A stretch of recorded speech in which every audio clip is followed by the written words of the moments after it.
Hello! Welcome back to Dark Patterns.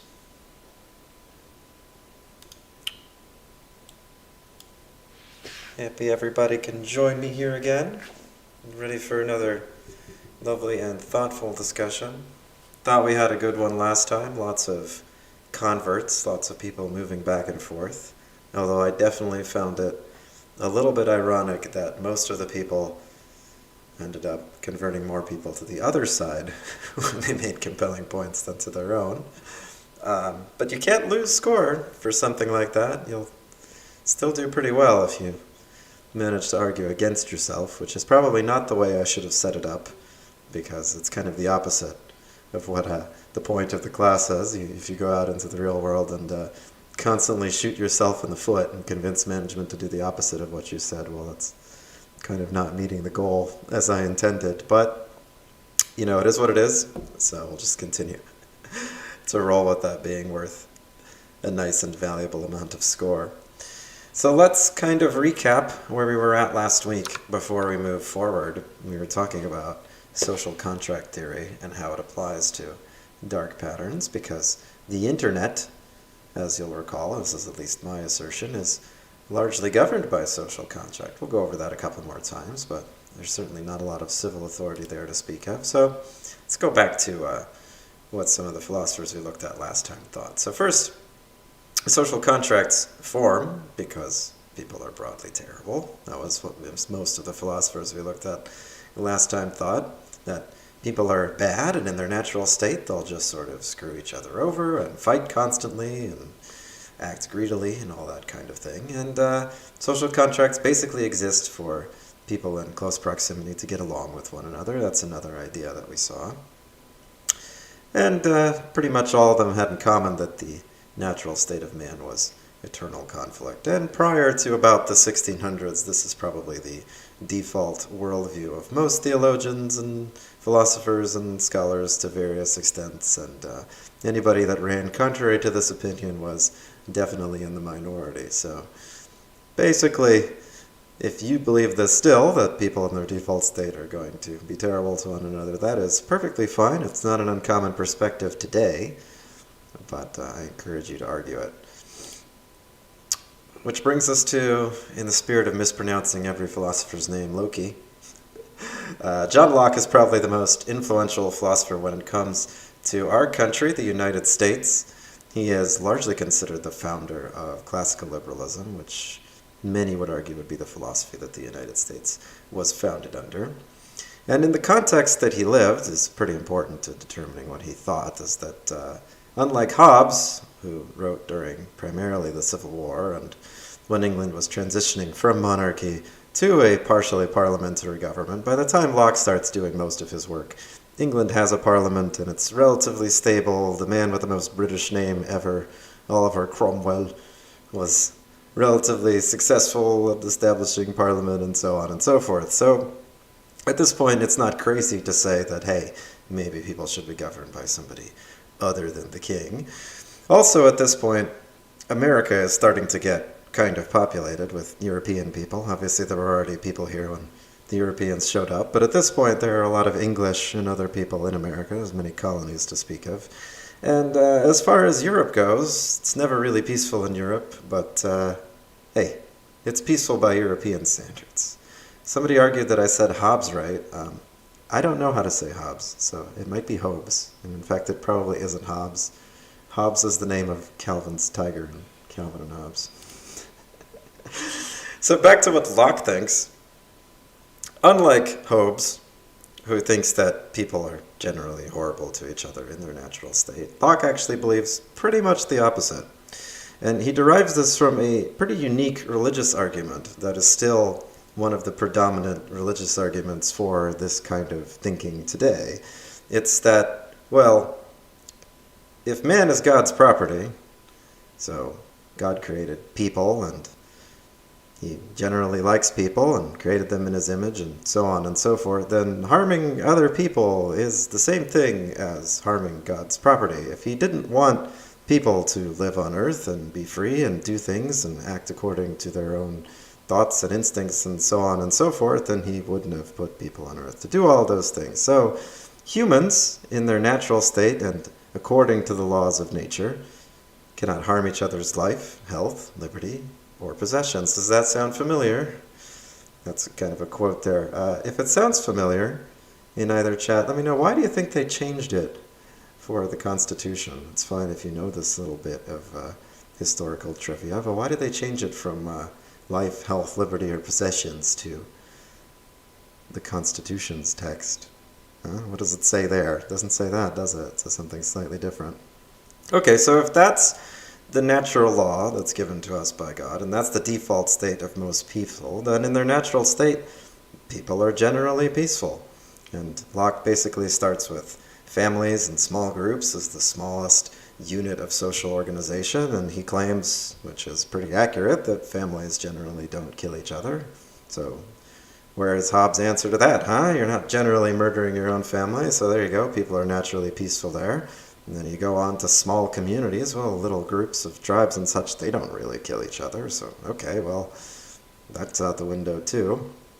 So okay, maybe he's a little bit accurate here. Somebody said, because not everybody had property. Well, we'll touch on this a little bit later, but Locke didn't care if everybody had property.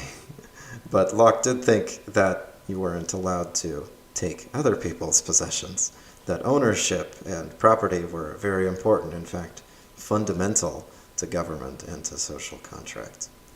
And then as a bonus question, given that Locke felt that way, how do you think he justified the fact that they took all the land from the Native American people who were already here when they started? This is an interesting and pretty weak one. Somebody pointed it out in the chat too. So how do you think he justified that bit? Because it's an interesting bit in terms of its application to dark patterns.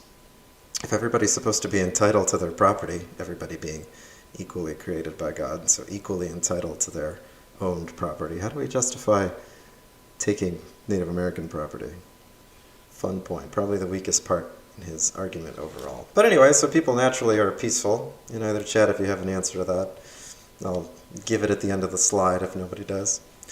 So if people are generally peaceful, then why do we need to have a civil government at all? People will just more or less get along and will be good. Well, even if people are normally peaceful, we all have our own little piece of property and we all kind of defend it, right? And we're entitled to it. And so sometimes maybe we'll have a disagreement about whether or not something is our property or somebody else's property. And that's going to lead us to some problems, isn't it? So disagreement is the root of problems, and if you get into a fight with somebody else and they have the inalienable right to defend themselves, and they do, and then you defend yourself back and you do, then you're going to just be constantly killing each other in that sense. And so since self-defense can kind of escalate into constant fighting, we need to form civil societies to settle disagreements so that people aren't constantly self-defending each other ad infinitum. And so people basically abandon that state of nature so that the government can protect their property and that so they can settle disputes between one another. So the answer to the question of how Locke would have phrased his argument for why it's okay to take all the land from the Native Americans was that there was a special caveat that he added to property, was that you have to be using it effectively. And so he would have argued that since Native Americans weren't farming the land or building anything there, they weren't really entitled to it because they hadn't really laid a real claim to it. They weren't actually using it. And that's a fun argument in terms of dark patterns because you don't really have a fundamental claim to your computer by that standard. You're definitely not using it to the fullest of its abilities. So if I just casually install a cryptocurrency miner on your system that runs in the background, I'm really doing you a solid by taking full advantage of it. And if I donate all that money to charity or something for the greater good, then wow, I'm really doing you a solid, aren't I? So optimizing resource usage, probably one of the weakest parts of the property argument. But let's continue and go back to dark patterns altogether. So by that definition, is the internet in a state of nature? Well, to what extent can people harm each other on the internet? Well, by Locke standards, in an era where half of people didn't make it to age 3 and it wasn't exactly the nicest time to be alive, people can't really harm each other at all. Life, health, liberty, possessions, Well, nobody is going to mess with your life, health, liberty, or possessions on the internet. It's kind of impossible, isn't it? You can't punch people over IP yet. And what kind of civil protections govern your digital property? Well, essentially none, really. There are some civil protections for your privacy and other digital assets that you might have online, but for the most part, unless it's something that has a real-world counterpart, like your money, there's not an awful lot of protections for your digital property. Are you able to defend yourself on the internet? Well, technologically, yeah, you can actually pretty accurately decide what others can do to you. In fact, you have almost total self-defense. Not like people can just wander into your computer willy-nilly, so exempting malware and other exception cases where people can somehow enter your system without your consent, you have a pretty broad ability to decide what happens on your computer and what happens to you on the internet and so forth. So given all of that, given that people are as close to the state of nature by Locke's conception as can be, it's no surprise that, as predicted, the internet has almost zero civil authority. You can do basically anything you want, other than relatively few restrictions, at least in the United States, right? The list of things that you can't do on the internet is pretty darn short and mostly correlates to things that have real-world consequences, things like selling illegal substances or trafficking in things that aren't permitted. Which brings us to Rousseau, Jean-Jacques Rousseau, although largely considered to be one of the most important figures in the French Enlightenment in the mid-1700s, actually a Swissman. He was born in Geneva, but anyway, didn't get popular until he moved to Paris, so we'll call him a major figure in the French Enlightenment. Ironically, Rousseau and his philosophy are pretty common in the computer science community, especially the derivatives of its philosophies that come after him. And it's kind of funny and a little bit ironic that that's the case. Maybe that's why they're so popular.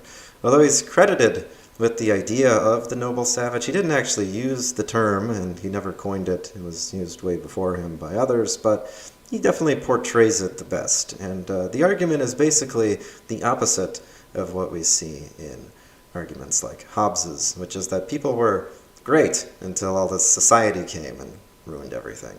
So in their natural state, people were all well and happy and noble and good, and it was lovely. And then the more people got society, the crappier and crappier everything got, and the unhappier everybody got. And generally, all of society was a bit of a mistake.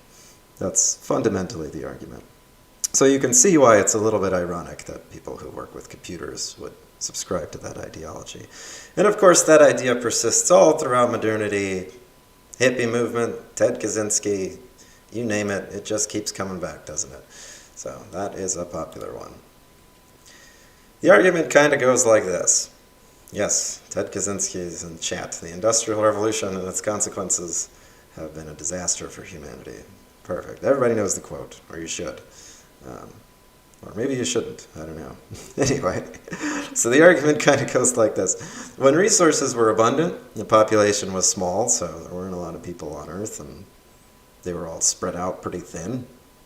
Nobody had to fight over stuff, because there was enough to go around, apparently, which is kind of a strange perspective, because it's not like if you were alone in the wilderness, you would have no problem feeding yourself, but okay, let's take that for granted. And people are naturally endowed to be nice to each other, and Rousseau thought that people were naturally endowed to be nice to each other because people, unlike all the other animals in the animal kingdom, have what you could call sympathy or pity or compassion. They feel bad for others when bad things happen to others.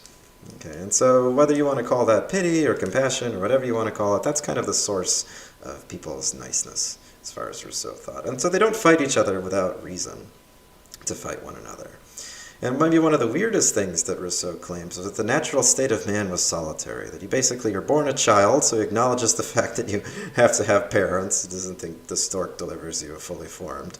But then his conception of adulthood is that as soon as you're old enough to leave your parents or your father at that age, because, well, that's how people conceived the world back then. As soon as you're old enough to leave your father, you should do so, and if you haven't done so, then it's because you've chosen to stick around with him and form a social group. And Rousseau probably thought this because his own dad ditched him when he was 13 years old and his mother died shortly after childbirth, so it's not necessarily an unusual thing for him to think, but it is kind of weird to think that the natural state of man is being by themselves. So then going from being by yourself, at some point, you start to socialize. People start to socialize, and when people socialize, they start to grow the population.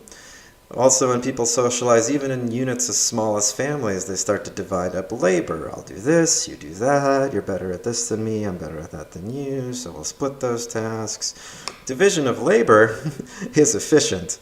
Kind of acknowledges this, and while having efficient division of labor leads to having leisure time, and once you have leisure time, and by extension you have luxuries that you can make in your leisure time, well, now you have comparison between other groups, like, oh, well, we have less leisure time than them, or our luxuries aren't as nice, they have more than we do. And once you have comparison, you have greed and competition, so different groups start to compete for who can get the best luxuries and the most leisure time and the most stuff. And that, of course, leads to private property, and once you have private property, because people are unequal in their skills and in their starting point, well, some people end up with more than others, and then those people who have more than others declare that to be their property, and once that has become their property, they start to form civil society in order to protect their property more broadly. So, civil society comes from this chain of events that happens, starting with people socializing and leading all the way to them establishing private property and then forming civil society to protect it. So that means social contracts and the rest of civil society are really just people trying to protect their own property. And civil society, in terms of laws, is also just tools to protect property. And conflict is born out of people protecting property. So the start of Rousseau's social contract begins with man was born free and he is everywhere in chains. There's a very similar start to another book that is based off of Rousseau's philosophy about 150 years later, if you can recognize the quote in either chat. It's not at the beginning of the other book, granted, but it is in there and it sounds a lot like it. So since we already got Ted Kaczynski, let's see if anybody knows that one too. But Rousseau argues that it doesn't have to be like that. Weirdly, the societies that he was the most impressed by were ancient Rome and Sparta and places like that. His big ask, and what he thought would really make the world a better place, was if everybody had equal representation in the population. So basically a big advocate for kind of total representative democracy. But at the same time, he had some pretty odd ideas about how to crack down on the people who didn't quite agree. Somebody said the Communist Manifesto for the quote that's similar to Rousseau's there. Yeah, I was thinking the manifesto, but what's the quote? So his big ask is total representation of the whole population, and his basic point is that societies that are inequitable are unjust. It's that people should roughly organize society so that nobody has too much. Right, so that everybody has some and nobody has too much. And if that sounds a little bit proto-socialist to you, well, you're probably not the only one. But at the same time, the cracking down on people who disagree with the democratic vote is a little bit proto-fascist, so he's kind of all over the place. Also, a very liberty-minded fellow, so some would place him in the liberal camp. It's difficult to say, but anyway, a lot of the modern philosophy derives from him. Today, your Locke-derived philosophical arguments still broadly lead in places like the United States. And, your Locke-based arguments still broadly lead in places like the United States, a little bit more in 1776 maybe than today, whereas your Rousseau-derived philosophies, those go more towards communism and socialism and more communitarian kind of philosophies that are dominant in other parts of the West and in America too, to an extent. And so it kind of boils down to the fundamental argument of, do we have civil order to enforce freedom and protect property, or do we have civil order to enforce equality? And something that you might want to consider as we argue about the internet. Let's think first, did Rousseau actually get his wish? if we think about online in the West, earlier I said that Locke kind of got his wish, that the internet has barely any civil authority. Well, did Rousseau? Well, on the internet, everybody is broadly equal. You do essentially get one vote. You vote with your service. Whether or not you're going to visit a website or partake in it or not is entirely up to you. Granted, you do need currency to participate in many of them, but it's definitely the freest place in terms of economy anywhere that's ever been. Most things on the internet are free, and you're broadly equally able to access them as anybody else, at least in America.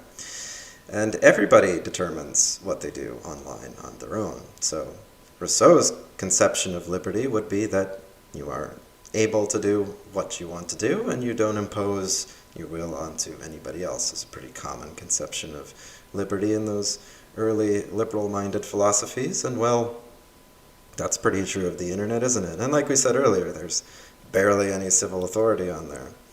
So if we think about the ethic of the internet, and we go back to Locke, who said, well, people will be mostly nice to each other, Locke was probably more right here than Rousseau. People aren't trying to constantly fleece each other or gain more social power, although more on that a little later. 99% of interactions on the internet are nice. People don't try to pull one over on one another. So definitely not a good point for the philosophers that come before Locke.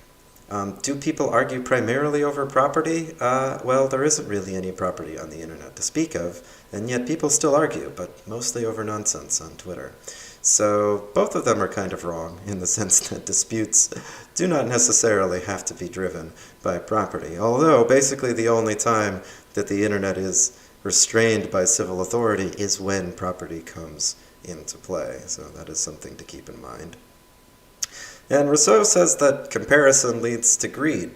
So going back to Locke saying that we'll be mostly nice to each other, Rousseau would argue that as soon as the internet forms in our natural state, we start to acquire more or less of something, and then we get greedy, and we're going to start fighting over that. And well, maybe that's true. People tend to argue over their imaginary internet points and whether or not they have more updates than somebody else, or who has more Instagram followers than somebody else, and that sort of thing. But that's definitely not a full explanation of why people argue over the internet, and it certainly doesn't mean that people aren't necessarily nice to each other, since it's not like you go out of your way to try to kill people who have more Instagram followers than you or something. And even if you wanted to, it's not like you could, because, again, no punch over IP. And yes, the quote I was going for was, workers of the world unite, you have nothing to lose but your chains. That's basically a callback to the Rousseauian quote, and that's in the Communist Manifesto near the end there somewhere, so a derivative of that old philosophy. So what's the point of digital consent? Like, let's go back to our discussion from the other day. Why do you even ask whether or not somebody wants to be subscribed to your newsletter? Like, let's say on technical grounds you already have their email or whatever. Why do you even need to ask them if they want to subscribe to your newsletter? Just sign them up.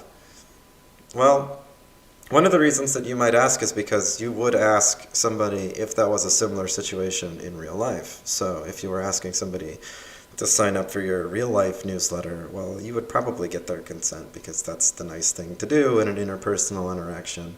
And in that case, you're invoking a social contract for a very separate environment.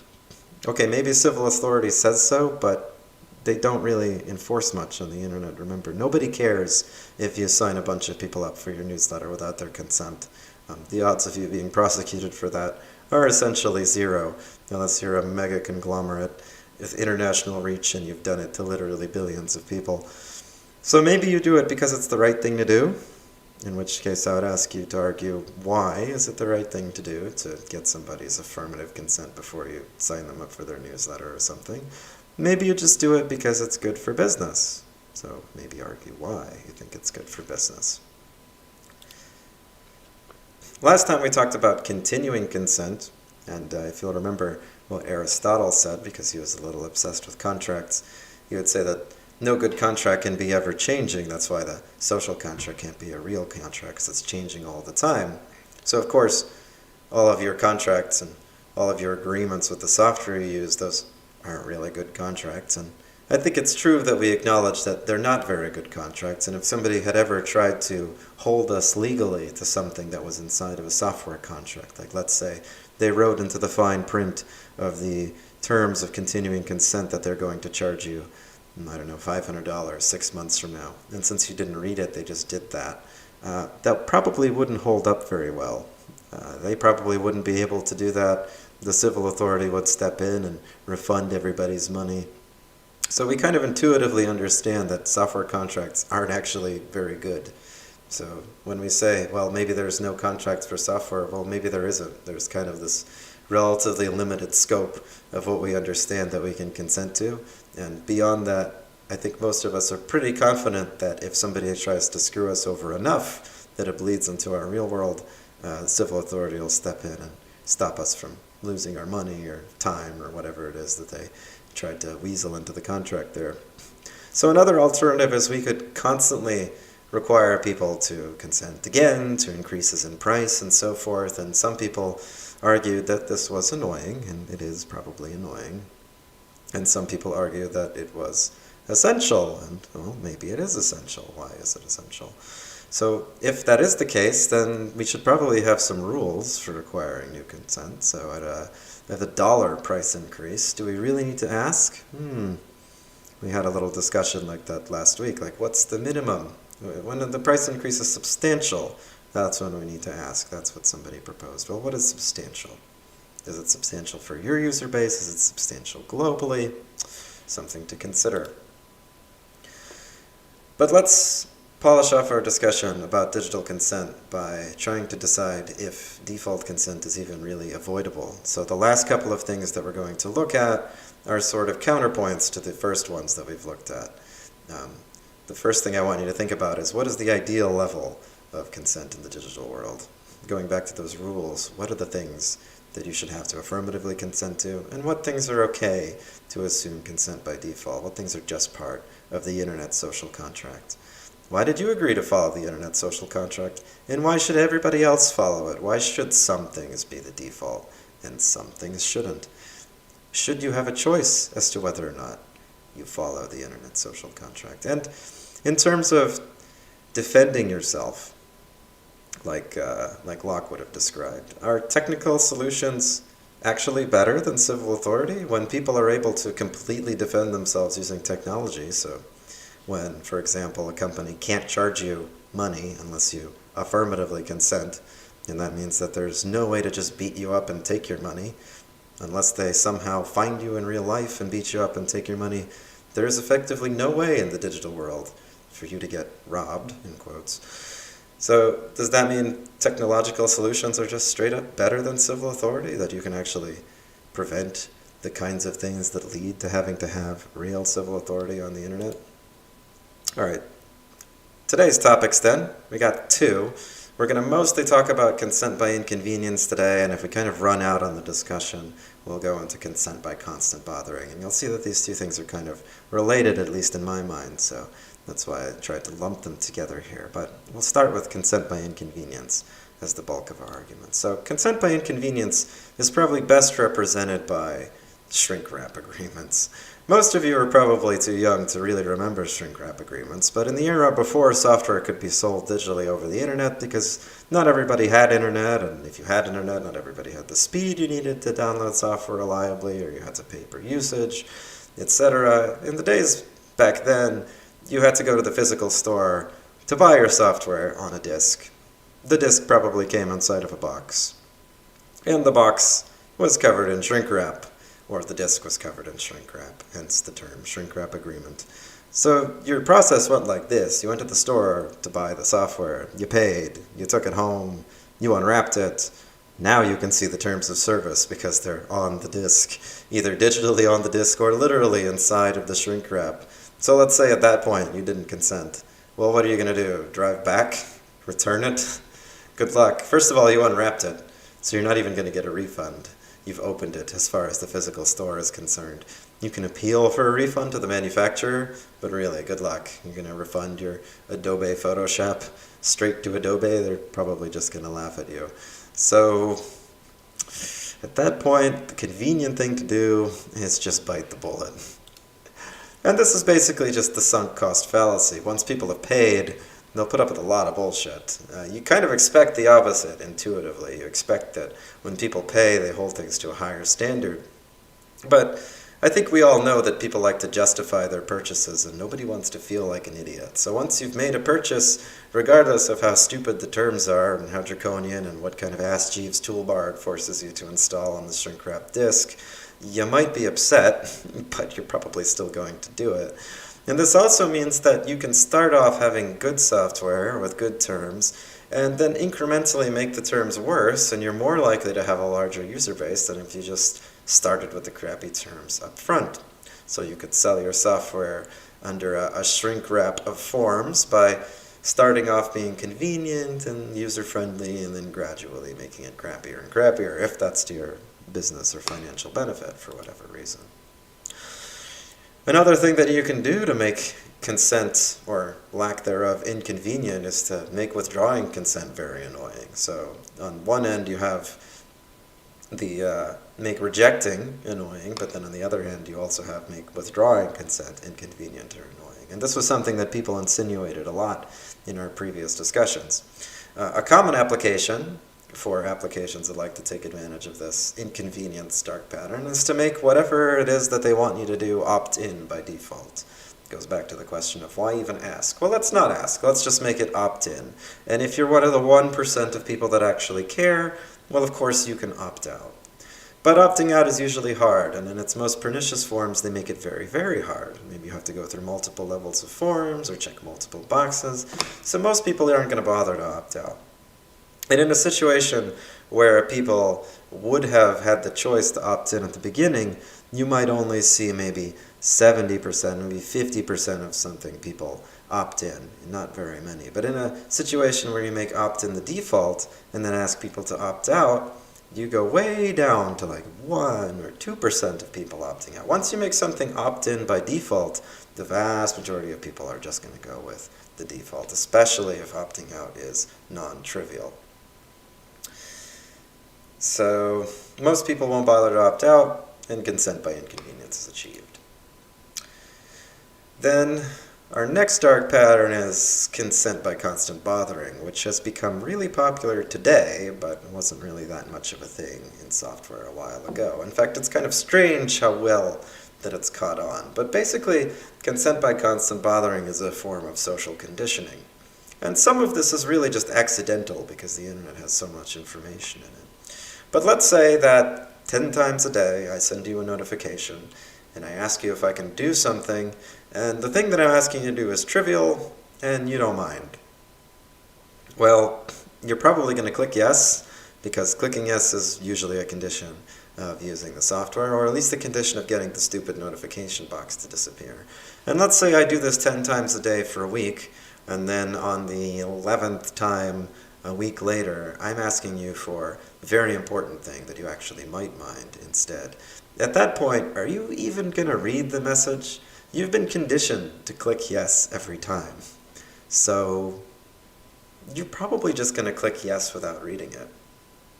And some people were talking last time about asking for consent for different dark patterns, asking for consent instead of continuing consent. Well, is this really the alternative? That all the software that you use just bothers you constantly for something that, of course, you wouldn't mind? Well, isn't the flip side of that that when something comes up that you actually would mind, something where your affirmative consent would be helpful, that you're not going to do it because, or you're not going to read it? You're going to do it, but you're not going to read it because you've been so conditioned to just clicking yes all the time?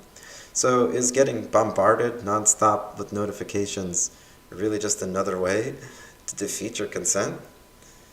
And like a true Dark Patterns channel, we've been invaded by Russian bots, which is great. The reason that there are Russian bots in the chat is because not enough of you have subscribed and hit the bell to make me a YouTube celebrity. So some comical examples of trying to overwhelm the user with constant bothering. Let's say that you have 3 to the E notifications on your Instagram. Are you really going to read the one that... Actually, that's 0, isn't it?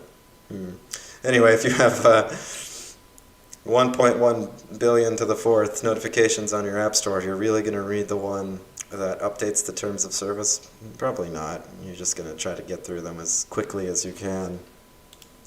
Likewise, if you're on your operating system and it's just bombarding you with all those crappy notifications on the side, this, that, and the other, well, after getting disk not ejected properly 19 times and keyboard batteries low, I'm just going to start mashing that close button, and, well, I'm probably just going to mash something on updates available too, just to get rid of it, aren't I? Likewise, whatever happens in the Windows Action Center, which I've never once paid attention to, my primary goal, and I think the primary goal of most people, is just to make these things go away as quickly as possible, regardless of what I have to click.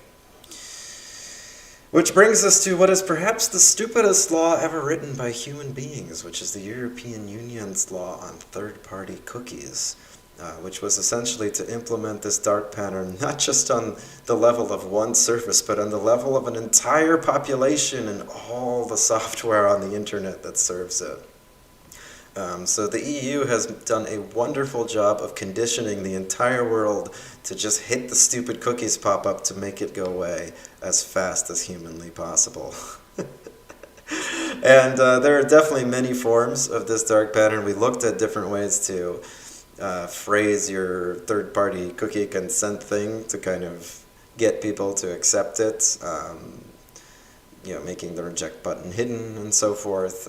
These are a couple even nicer messages where they do have an option to opt out, or this one, which is a little bit more difficult but still carries some options to opt out, are, well, annoying still, regardless. And the number of people who actually care about their cookies is, well, very, very small.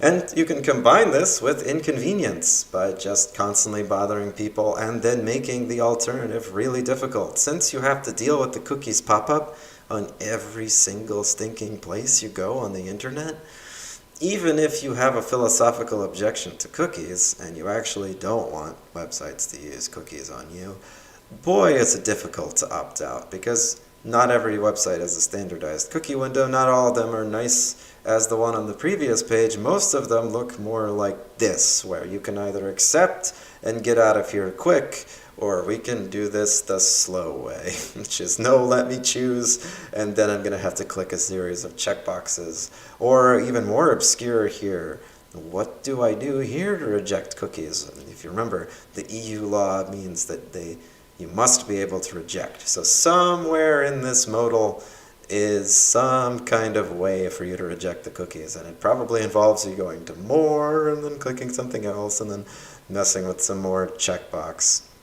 And if you think, again, back to that argument of inconvenience, the utilitarian argument for not doing consent in dark patterns. We talked about the utilitarian argument against continuing consent, that you're wasting multiple seconds of 99% of people's days who don't care. Well, this kind of takes the cake on this. If you think about all the life years that all the human beings on Earth have wasted clicking accept all cookies since the EU decided to pass this law, I mean, it definitely translates into at least a miniature genocide in terms of how much time and life years have been consumed on clicking these pop-ups that maybe 1 in 10,000 people care about at all.